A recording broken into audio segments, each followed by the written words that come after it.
Well, hey folks, listen, today I'm going to talk about these sneaky little things and how they like to hide. They have a mind of their own and they like to go scurry away and cause you trouble by hiding on the course. So we're going to talk about how to find these sneaky little buggers right after the intro.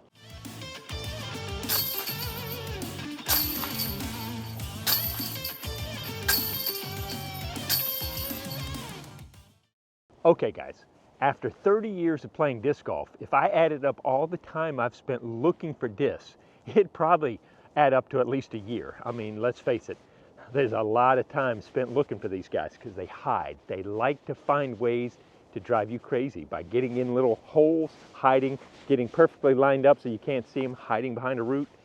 So this is going to be a quick tip for what to do when you lose a disc. And if that tree doesn't fall on me, we're going to be okay. Okay, so I'm going to try to set this scenario up. I've got to do a turnover shot over here.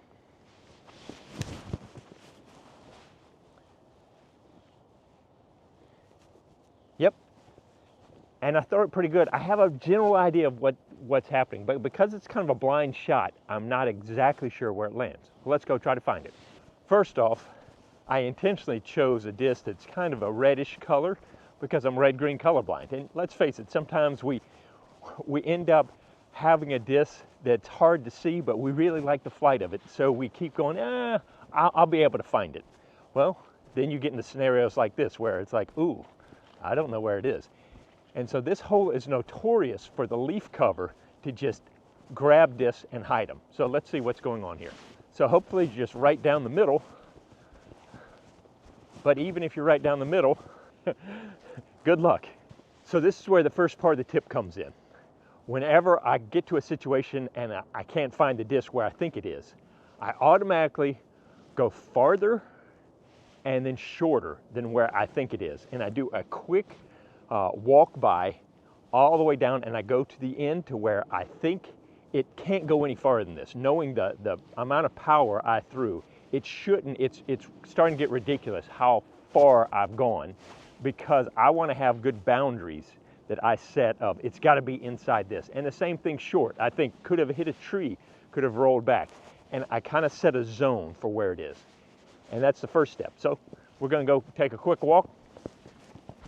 And I know I did not throw it hard enough to get to the basket. So I will kind of go, okay, it's got to be within this area here. But I also know that it had enough power. It got around this tree, didn't hit anything. So it's got to be in this area here. So I've laid that out. The next thing I do, the first time I walk kind of on line with where the disc is. The next thing I do is I will come back offline of that. So let's say this is the main line that I think it should be somewhere in here. And what's sad is I really don't know where this disc is. I thought I was going to see it and have to pretend like I don't know where it is. I don't know where it is. But so then what I will do is I will walk over, get to a different angle, offline of it. So then I'm looking inward at a different angle because a lot of times what will happen is that disc will get on edge or something and hide behind something. And so I do a quick look that way and then I do the other side and I do a quick walk this way. Does that make sense? You're kind of doing a very rapid surrounding the disc to make sure it's not just perfectly behind a tree, hiding in just the right way. You're kind of taking out those fluky little hiding things from you. Okay, so now the final trick that has saved me more times than I can tell you. I've gone past it, I've gone short, I've kind of gone around it. But the biggest thing is what you want to do is you want to then figure out, if you can, where the sun is in relation to where you think the disc is. And you want to try to get yourself between you and the disc. Now, this is not going to be the greatest example because it's early morning and the leaves are a little wet. But what you're looking for is you're looking for the glint of the sun off of the plastic. Right now we've got some glint off of some wet leaves, so you're going to get some false positives. But more often than not, if you will line up the disc, the general idea where you think the disc is, and the sun, you'll walk along and all of a sudden you'll catch a little pop of sunlight off of something and go, ah, there it is. I thought I saw it just a second ago. What would be awesome if I lost the disc trying to do this example.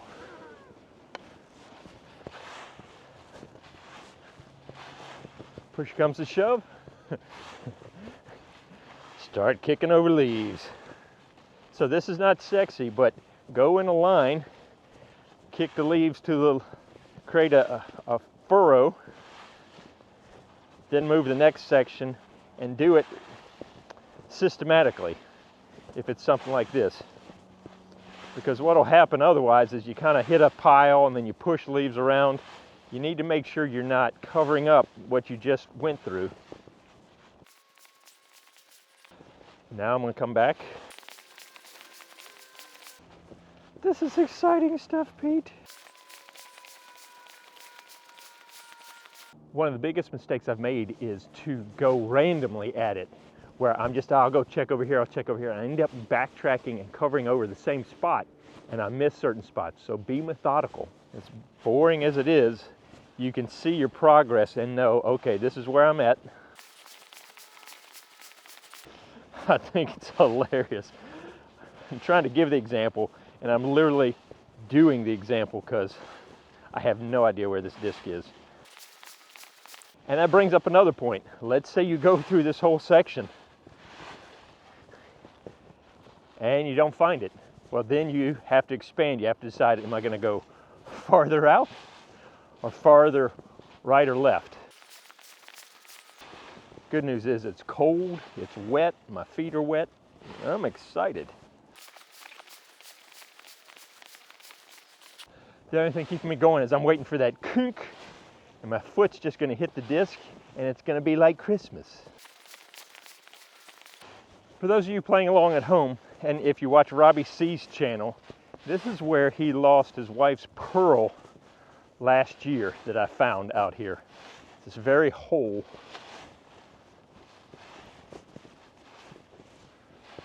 This may be a little payback. All right, well, maybe up higher. What's sad is the camera's probably sitting right on top of it.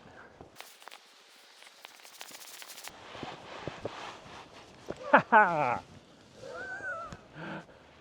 It was one row off, but I was able to find it.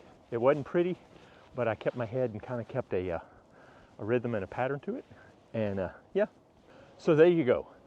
You got to decide how committed you are to finding the disc, for one thing. That took longer than I thought, and I was off my first row. I would have found it right away if I'd just been over a little bit more. I kind of assumed, and sometimes that'll get you in trouble, that it had to be on this side, and it actually stayed more in the middle.